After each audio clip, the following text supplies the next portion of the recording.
1 Samuel, chapitre 3. Le jeune Samuel était au service de l'Éternel devant Élie. La parole de l'Éternel était rare en ce temps-là, les visions n'étaient pas fréquentes. En ce même temps, Élie, qui commençait à avoir les yeux troubles et ne pouvait plus voir, était couché à sa place, la lampe de Dieu n'était pas encore éteinte, et Samuel était couché dans le temple de l'Éternel, où était l'arche de Dieu. Alors l'Éternel appela Samuel. Il répondit, « Me voici. » Et il courut vers Élie, et dit, « Me voici, car tu m'as appelé. » Élie répondit, « Je n'ai point appelé. Retourne te coucher. » Et il alla se coucher. L'Éternel appela de nouveau Samuel. Et Samuel se leva, alla vers Élie, et dit, « Me voici, car tu m'as appelé. » Élie répondit, « Je n'ai point appelé, mon fils. Retourne te coucher. » Samuel ne connaissait pas encore l'Éternel, et la parole de l'Éternel ne lui avait pas encore été révélée.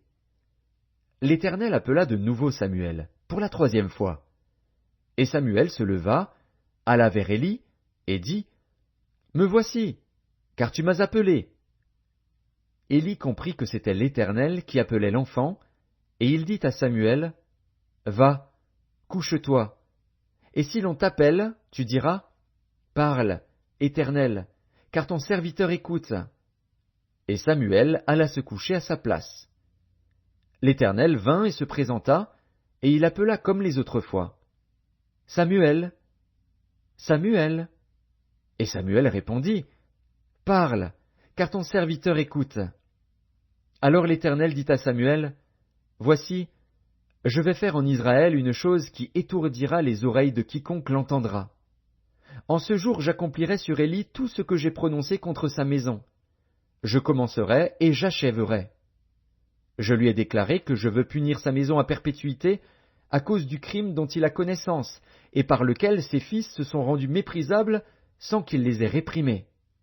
C'est pourquoi je jure à la maison d'Élie que jamais le crime de la maison d'Élie ne sera expié, ni par des sacrifices, ni par des offrandes. » Samuel resta couché jusqu'au matin, puis il ouvrit les portes de la maison de l'Éternel. Samuel craignait de raconter la vision à Élie. Mais Élie appela Samuel et dit, « Samuel, mon fils ?» Il répondit, « Me voici. » Et Élie dit, « Quelle est la parole que t'a adressée l'Éternel?